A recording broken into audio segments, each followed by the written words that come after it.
Hello, people. How are you doing? A very, very, very happy Monday to you.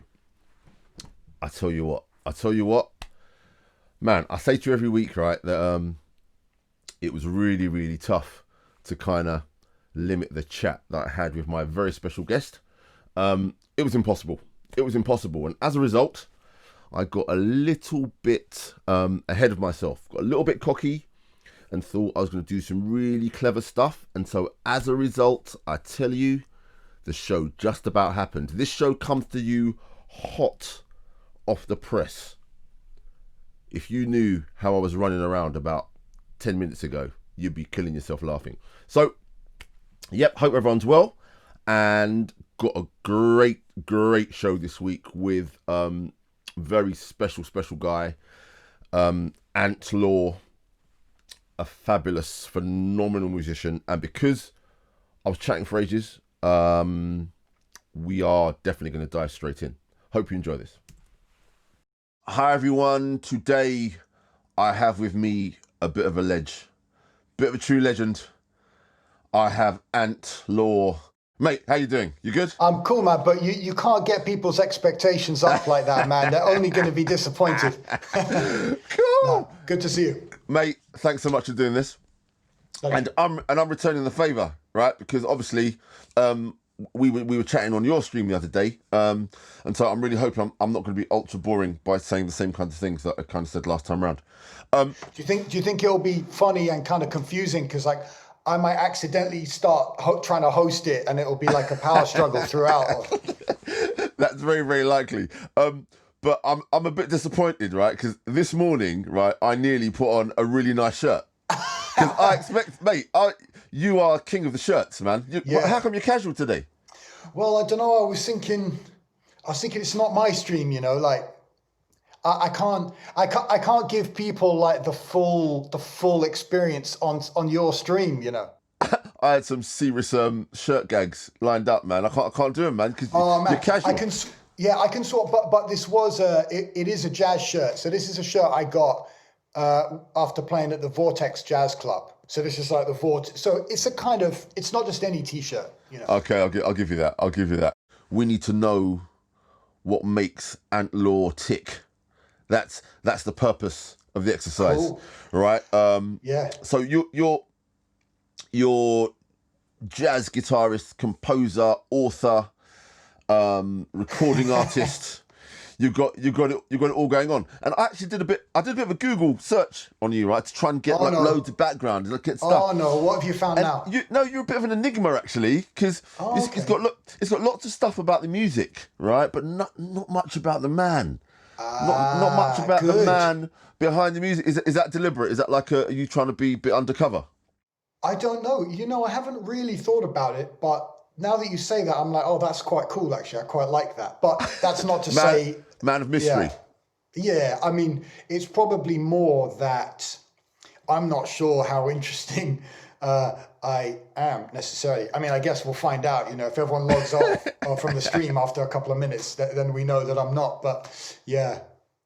So our first meeting, mutual friend of ours recommended you to jump in and help me out with a video session, and I was completely blown away by your playing. Completely blown away. What's been weird, not weird in a bad way, but weird in a brilliant way, is just the way you've we seem to sort of be kindred spirits in a certain way. So the way you kind of slotted in, sometimes come from opposite musical sort of directions, but the sort of meet in the middle, it's this hybrid of things that it seemed to work really, really well. You've been involved with my material as definitely just taking it off into a direction it may not have gone to. You know, you're a man that lives on the edge. Thanks. I think. No, it's really, really cool. It's very, very cool. And I want to give the folks a bit of a flavour of what you do. So this is a sneaky clip, actually. I'm scared. World exclusive. It's a world exclusive. Wow, so this is the first time I'm going to see this as well, I think. Yeah, here we go.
Right, so I wanted people to get an idea of, the crazy madness, the facility, it's the virtuos. Oh, what's the word? The virtuosity of Outlaw, right? So one of my biggest shocks when we met, right, was what it was after we met, when you were here recording some stuff on the new record. One of my biggest shocks was I asked you, I said, yeah, so where did you do your degree, where did you study music? And you went, oh, I didn't. And I was like, sorry, what? That was a major shock. So tell the listeners what you did study, sure, and how, if at all, it influences your musical journey. Yeah, sure. Yeah, well, now I say it, people are going to be like, oh, yeah, of course he studied that. I studied a physics degree at Edinburgh University, but pretty much, almost immediately, I sort of realized it wasn't what I wanted to do. I didn't really want to do science. I kind of realized I wanted to play guitar. So whilst I didn't go to music school, I put in a lot of time practicing, and I mean, I'm quite studious, I don't really study music from books anymore, but I would get some books and read about stuff and watch YouTube videos and take the odd lesson. So when you're saying you didn't study music, you must have been playing guitar way before you did your degree. Yeah, totally. My family is really musical, not in any kind of professional way. Okay, but really? My mum and dad would always have music on. I think on the weekends, they would actually put music on really loud in the morning, and we would wake up and to the sort of loud, like rock and roll and stuff like that. Cool. So did they play as well? They did. My dad played guitar, so cool. he always says he taught me everything I know, which probably back then when I was about 10 was true. It was about 3 or 4 chords and a couple of songs by The Doors and a couple of like John Lee Hooker things, sort of simple Mississippi Delta blues kind of riffs and stuff. Your dad was on the sort of rocky side of things, or was it everything? Was there jazz in there as well? There wasn't jazz. There wasn't really any jazz, actually. It's quite a sort of late thing. So where'd that come from? Well, I just kind of discovered jazz kind of when I was at university, actually. Yeah. Well, to go back a bit before that, I had this idea that jazz was this complicated music, which maybe in some cases is true, in some cases is not.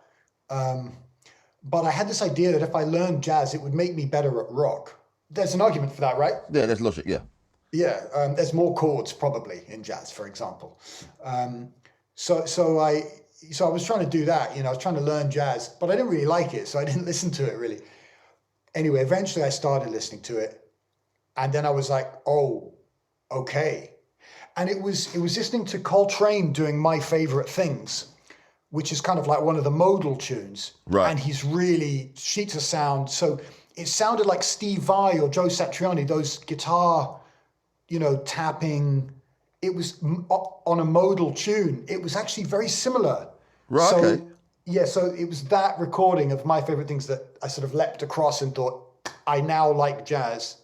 And then I started to listen to more and haven't looked back, whatever that's supposed to mean. So this is interesting for me because I'm learning stuff I didn't know about you. So you start playing guitar when you're relatively young, right? For your dad. And then was it a typical sort of preteen, teenager thing will be into, like the rock thing? Because you're playing guitar, you want to be a rock star. Was that kind of the kind of thing? Yeah. That's the vibe? Yeah. Okay, cool. That's interesting because it doesn't immediately compute with the studious kind of jazz giant that I have sitting before me. Definitely jazz giant. Right, I'm just trying to calm down after the mad rush of making this show happen this evening. Cool. I'm going to say hi to some people. Got some regulars. Maxine. Good to see you, Maxine. Become tradition. Mrs. S is in the house. There you go. Okay, Peter. Great to see you. Matty. Thanks for tuning in. We have the man himself, the one and only Mr. Antlaw. Adam. Wonderful, wonderful, wonderful. Great to see you as well. Great to see you as well. Who else we got? I'm gonna check the phone. No, I think we're covered. Cool. So there you got a brief rundown of how we met, and I think we had a brief rundown of how we met, and general history. I really had to cut down the whole thing because, again, we, as usual, we were just talking for a very, very long time. So next bit, right? Ant, for me, he's a bit of a workaholic. He's got like a major, like mad work schedule thing going on. So during this section, we kind of spoke about that work ethic, scheduling, how he remains serene despite like doing a million things at the same time. Here we go. Check this. Oh, now check this. So you've been, right, a bit of an inspiration for me, right? Oh, man. In as much as, I'm not qualifying it, you have been an inspiration. You're driven, man. You're focused. Just like you're doing everything all the time. It's mad.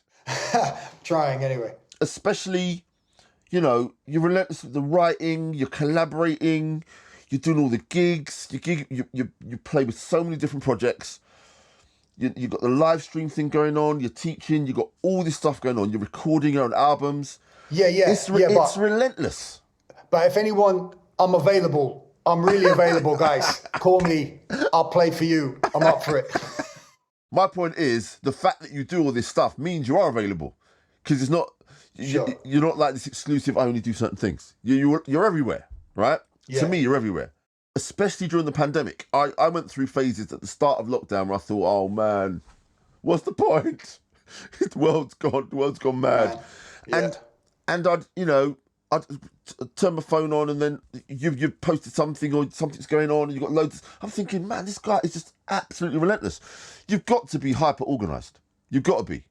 So what's your daily schedule? Do you kind of wake up in the morning like, you know, a kale and hummus shake followed by a 20-mile run, then you come back and meditate for half an hour before, you know, Wow. tantric yoga, and then you go. Is that the vibe? Yeah. No.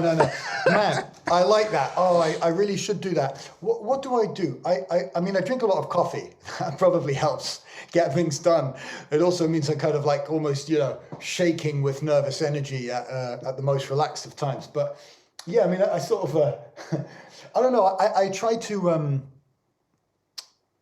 I do look at the social media thing, for example, as sort of part of work. Right. So I guess I'm trying to find a balance of like, how much should I tweet? How much should I post on Insta? How much should I post on Facebook, on the artist page, on my personal page? So I do try to maintain them, and, you know, maybe even think a couple of days ahead and get a video edited for this. And I mean, the live stream that you graciously came on that I'm doing, that's kind of helped force a bit of a schedule. It's a bit of a mission, but I mean, it helps having, I mean, like you, I think I'm quite good at archiving stuff. So at the beginning of lockdown, I was like, right, I have got these hard drives with quite a few full gigs. And, you know, sometimes you watch back after the gig and you go, I didn't play too great. But then 3 months later, you go, man, that was a spirited performance, you know, and then you think, I'll put that out. I thought you were going to say a spirited effort. I was going to say you had a real kind of school teacher thing there. That's quite funny. Yeah. So yeah, he tries hard, kind of. Yeah. Yeah. So I noticed as well, whenever you've done my gig, right, at the end of the gig, you're gone. You're like, nope, gotta get to bed. Is that your thing? Is sleep your thing? Yeah, and you know what? My wife, she's quite nocturnal. She always wants to stay up later. Really?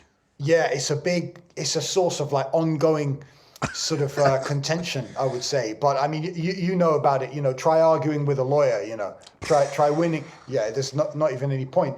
But so we've kind of settled on 11 p.m., which is a massive compromise for me. For you, it's really? Sort of like bedtime, yeah. So also, I think, man, a couple of the gigs we did were the Ronnie's ones, where we're actually finishing playing at about 3.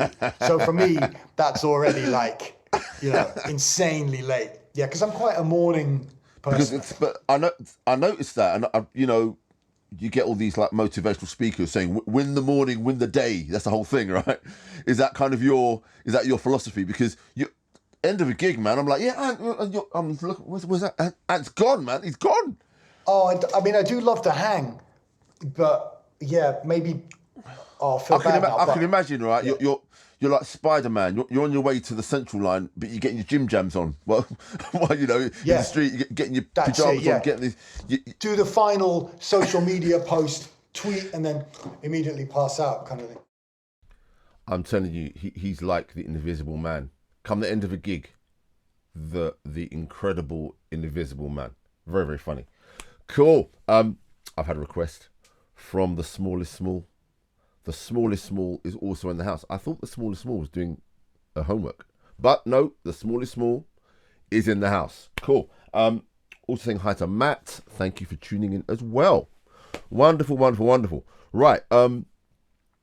This next section, this is like one of my favorite bits of the show, actually, of this show, because we talk. Ant's a bit of a, how do I describe it? He's like a one-off. He's like one of those people that knows everything about everything you could possibly want to know about anything. You know those people. He's one of those people. And the way he writes and the music he creates is unique. It's unique. And we spoke about it here.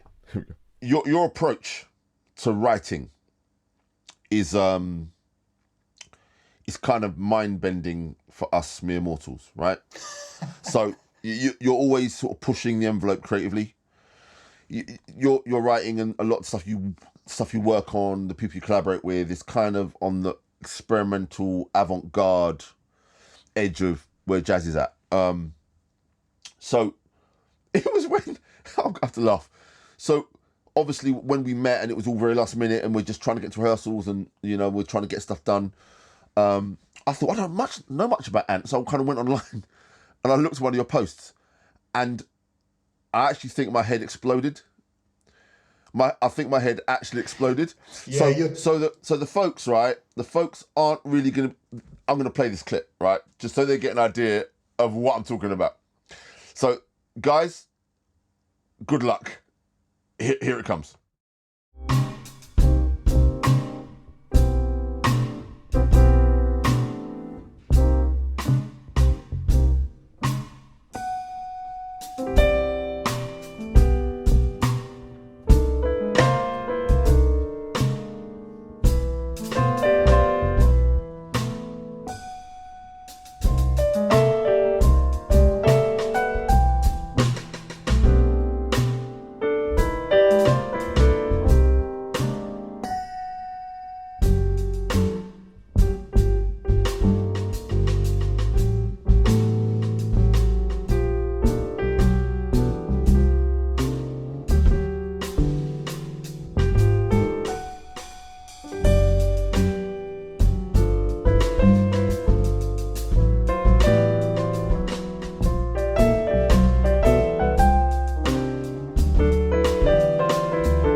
Right.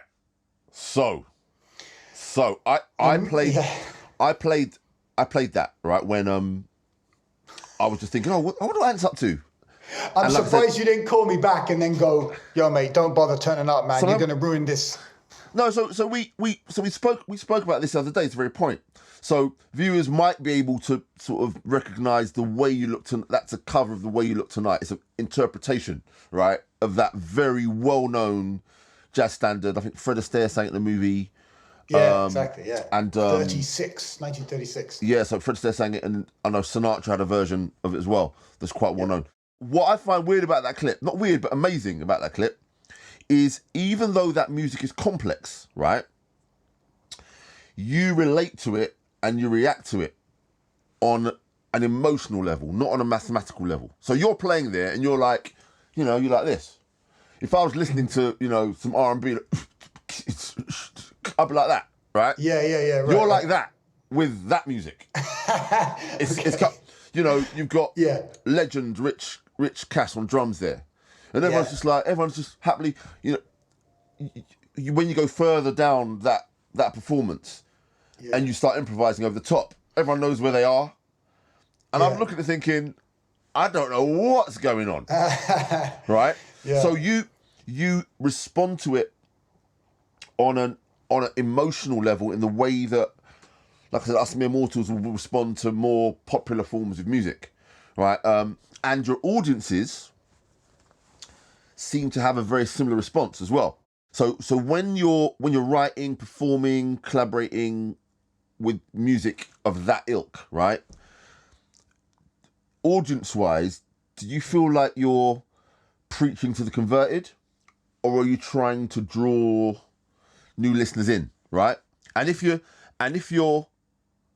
trying to draw new listeners in, how do you aim to achieve that? Do you ever consider reducing complexity to try and increase your audience, or is that like a complete no-brainer? Because for me, even as a musician that's got a relative handle on several forms of music, I find it challenging to try and work out what's going on. I can appreciate it on a performance technical level, but I find it hard to engage with it on an emotional level.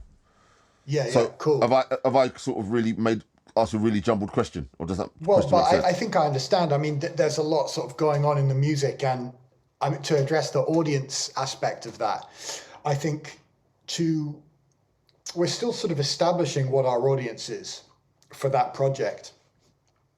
Some of them are indeed converted, right? Which is cool, So I guess people who listen to a lot of like contemporary classical music, there's a lot of what for me is unpalatably weird contemporary classical music, but people like it.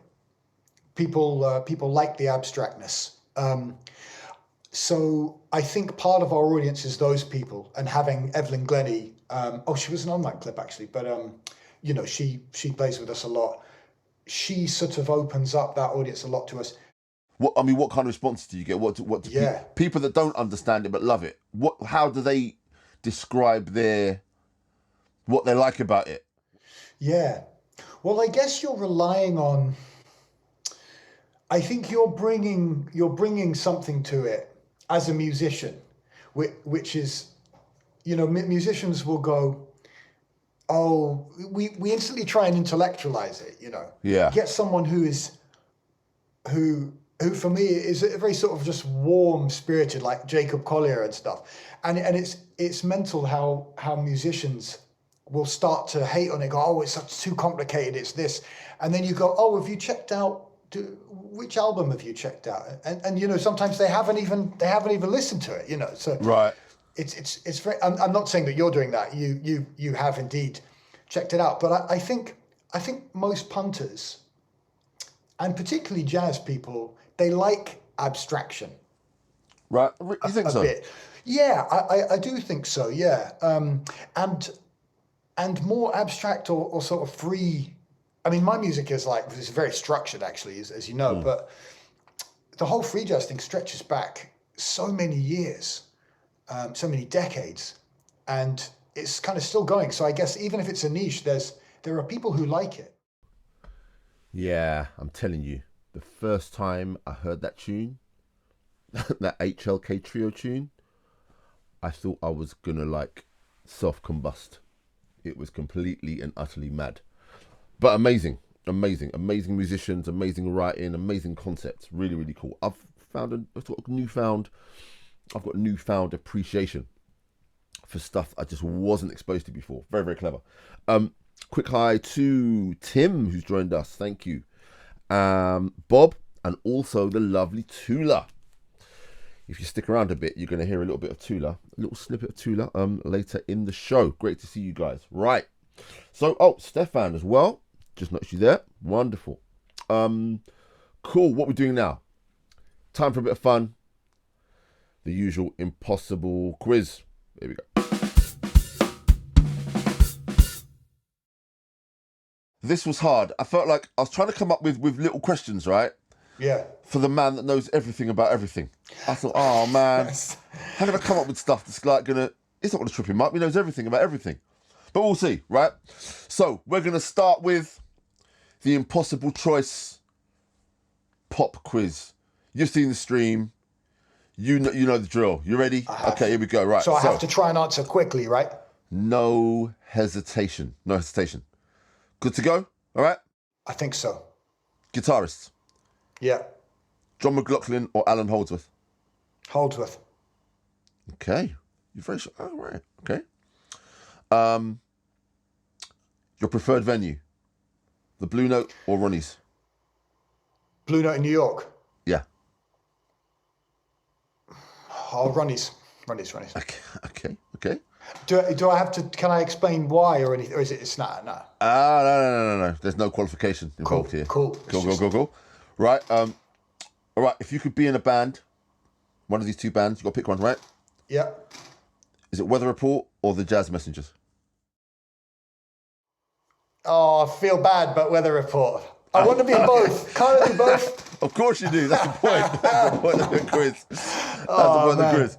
This may well be over the heads of many of our watchers. You've got a solo, right? Yeah. Pick your mode of choice. Phrygian or Mixolydian? Phrygian. Yeah, okay. Cool. Yeah, a bit darker in it. It's nice. Good. I know that's completely random, but I thought with Ant, there's got to be something random. Okay, last question. That's not random. I wake up every morning and I think... Am I feeling Phrygian this morning? Yeah. Right. Okay, so another guitarist, right? Yep. Quick response, yeah? Yep. Steve Vai or Joe Satriani? Quickly, come on, quick. Satch. Ah, good. But that's a hard one. Man. I'm really pleased. I tripped you up on a couple of those. I thought you were going to be like, just, yep. No problem. You can't make me choose. That's like me saying your daughter or your wife or something, man. You know? That's the whole point. That was tough. I'm sorry, Steve. I'm so sorry, Steve. I'm sorry. Oh, yeah. I'm sure he tunes in every week. So there you go. Managed to catch him out. So proud. Oh yeah, so there was a question in there about modes, Phrygian or Mixolydian. Those non-musos out there, there's some homework. You can put it up on the chat. You can Google it, find out what those terms meant. I know it's really random, but it's Ant Law. It's got to be random. Wonderful. Right, so where are we going now? See, I was so up against it. I'm not electronic today. I've got pencil and paper. We've gone back to the Stone Age. Really, really funny. Right, so this next section, the next bit of our conversation, we talk about how versatile Ant is and how he's really cool at slipping in and out of different musical situations, like his crazy stuff or more straight ahead stuff. Okay, have a listen. This is really, really cool. Some musicians, right, that I've worked with, not all, definitely not all. Yeah.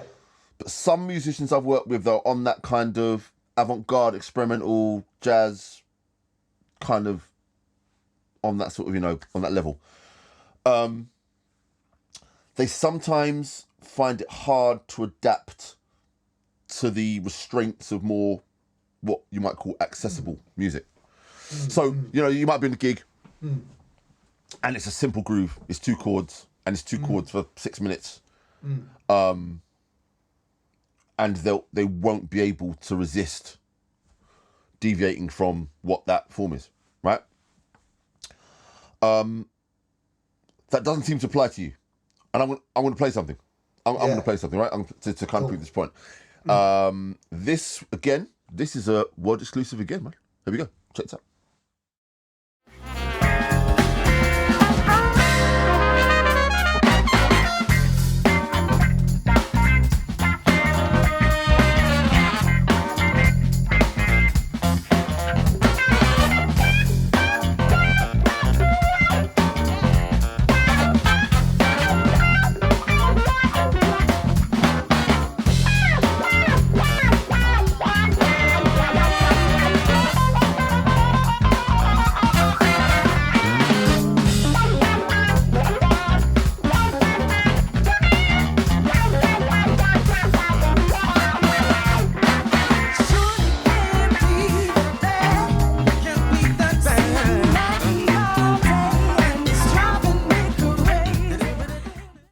Janelle. Tuna Lynch. Simon Finch on trumpet.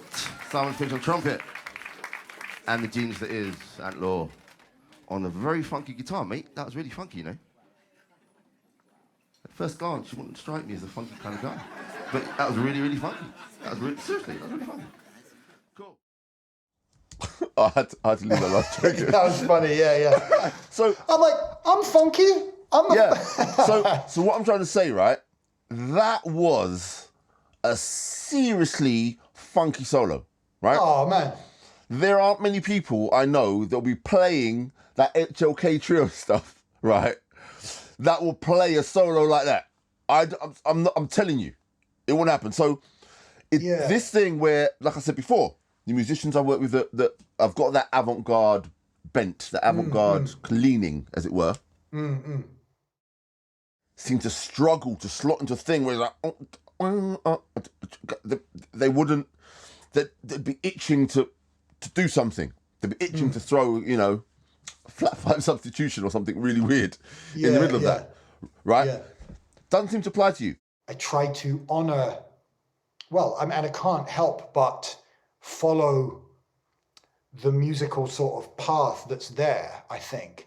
Right. It's just like, if I played like real funky, bluesy, soulful things in that context, sometimes it would just sound really weird. And if I play like some really dissonant stuff in that more bluesy, soulful context, that would sound really weird. And like sometimes that hybrid can be a cool effect, that maybe like a stylistic friction or something. I find it really interesting that someone who stretches musically in the way that you do can be very true and authentic to music that doesn't necessarily live in that experimental free jazz world. It's a very cool thing. You know, there's probably plenty of context actually that I wouldn't be able to put my heart into. But I mean, that song in particular, that groove is so nice, and the horns and the wah wah, you know, like I do like that tune.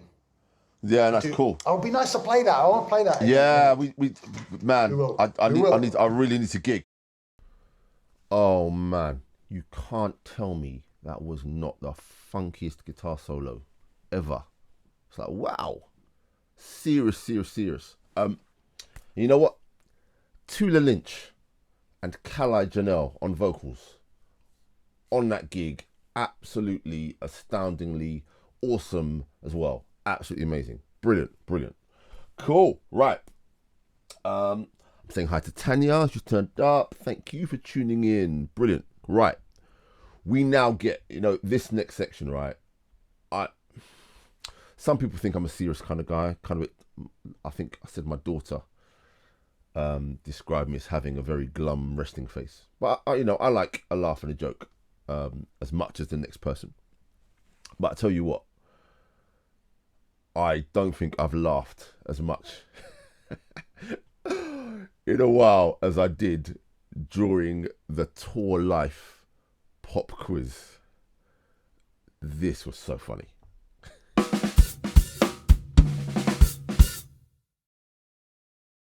Now, I struggled with these questions, right? So this is the last ones, man. These are going to be fun. Sure. Yeah, this is the Tour Life pop quiz, right? But all right, I'll do my best from my limited experience. Oh no, these will work. These will work. Right. They're a bit cruel, actually. Right, I'm gonna start you off. I'm gonna start you off with a nice, Okay. I'm gonna throw you a softball here, right? So you're on the way to show. Yeah. You stop at the motorway services. Remember, no hesitation. Yeah. What's for lunch? Are you going to the salad bar or are you going to Krispy Kreme's? Salad bar, because you can get chicken and beef in them these. So I'm not supposed to say okay. Why, but salads like loose now, isn't it? Okay, cool, lovely. Okay. Donuts for lunch. Come on, Andrew, man. I got to maintain this, Your body's a temple, right? Yeah. Right. Okay. So next one. You've just played a landmark gig, like a landmark gig. Landmark for me? For you, right? This is like, I don't know, this is like the Ant Law Quartet at the Albert Hall. You're at the merchandise table.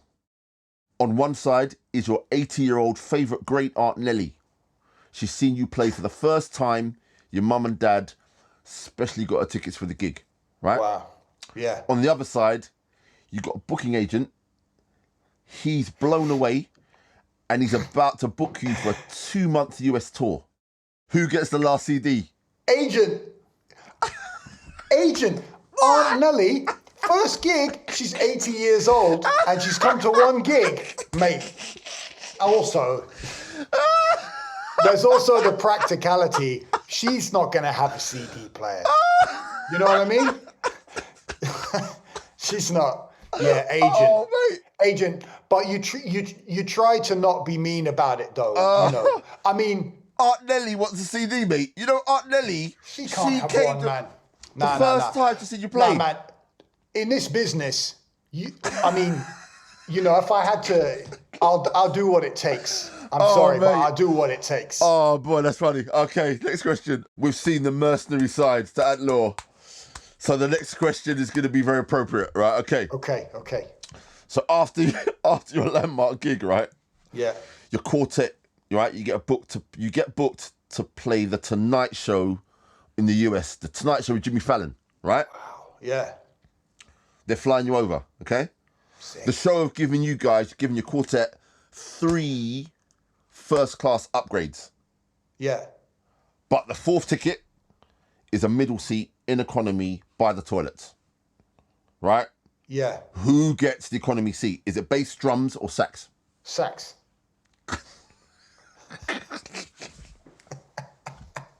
Sax, man. Yeah, definitely sax. He's not important. He's only playing like a third of the time, you know? Oh, cool. I love it. Sax, man. Dude, you need your drummer. You need your bass player. They are the engine. Engine. What's the sax? The sax is like a bit of like icing on the cake. You don't even need. Leave him at home. Save money. Just say, Jimmy, we'll take more wedge for the 3 of us. Let's do it trio, mate. Take more. We'll get more fee. Love it. Okay, right. So you're in the States, right? You're in the States now. Yeah. Tour's done well. Great. You're on your way to Tiffany's, New York, to get a surprise gift for the lovely Mrs. L. Yes. Right? On the way, you pass the shop selling a one-of-a-kind, rare, vintage guitar you've always wanted. Do you go with the original plan with Tiffany? You've only got enough money for one of the two. Do you go with the original Tiffany's plan, or do you get the guitar? You know what? I would get the wife what she was going to get. Correct answer. Is it because she's in the other room? It's not because she's in the other room, right? Yeah. It's because she'll sue me. Right. Yeah, but it's a bit more practical. It's like, for me, a guitar is a tool. People are like, oh, I got this vintage from whatever. Right. I'm like, then they couldn't even tell the difference between that and a Fender Squier, you know? Okay, right. some people could, but like, yeah, guitar is a tool. It's a tool for me. I've got a guitar, you know. I Sounds love that good. answer. I love that answer. Yeah. That's brilliant. That's great. Correct answer. Happy wife, happy life. Mate, tell me about it. I love that. Fabulous. Okay. Right. So, I think we're done, mate. Oh, man. That's fabulous. Hope you got some interesting content. Hope you've enjoyed yourself, viewers. Oh, that's your bit, sorry. Man's taking over the stream. Aunt Law, thanks so much for doing this. My pleasure, man. And, Always good to catch up. Mate, and we should, obviously, we've got this little project that we're going to be doing, right? Yeah. That's going to be really exciting. Yeah. Now we've said it online, now we have to do it, man. Yeah, we have to do it. So, yeah, hopefully the folks will have some exciting hybrid law and small based creations to kind of get into at some point. So, yeah, thanks again. And I will be seeing you soon. Great job, man. Thank you. Man, my pleasure. See you soon, Andrew. All the best. Cool. Oh, man. That was seriously funny. Mrs. L, I think he's a keeper. I think he's a keeper. You did all right. I think you did all right. Cool. Right, folks. So that's the show. It was a really cool one. And thanks so much. Man, I laughed so much. I laughed so much. I just think about that section. Just walking around thinking about something, doing something completely different. And I've been losing it all week, just laughing, just thinking about when we did that thing. Right. So, folks, again, next week we have a very, very cool guest. Really, really cool guest. I've just confirmed them today. So be sure to tune in. Thank you, everybody, for checking it out. This week, despite my fact I've been really kind of random. It's been very random. I've kind of been sort of flying by the seat of my pants a bit. But be sure to check out my website. It's andrewsmall.net. Then also you can check out my music on all the places that you normally get your music from. That's my album, What Happens Now. And there's a new album on the way. I'm really working hard on it. I know people are waiting for it. It's gonna be worth the wait, I'm sure. My social media handle is Andrew Small Drums. You'll find me there on Instagram and here on Facebook. And the whole of this episode, as usual, you'll be able to watch it again on YouTube once I upload it. It takes a while to upload, actually. I end up going to bed quite late on a Monday night once I'm getting that organised. But yeah, be sure to watch it again. And please, please, please do subscribe. I'd really appreciate it if you do. So, folks, that's been the Monday snack for today. I really hope you enjoyed it. Have an amazing week. And I hope to see you next time. Bye-bye.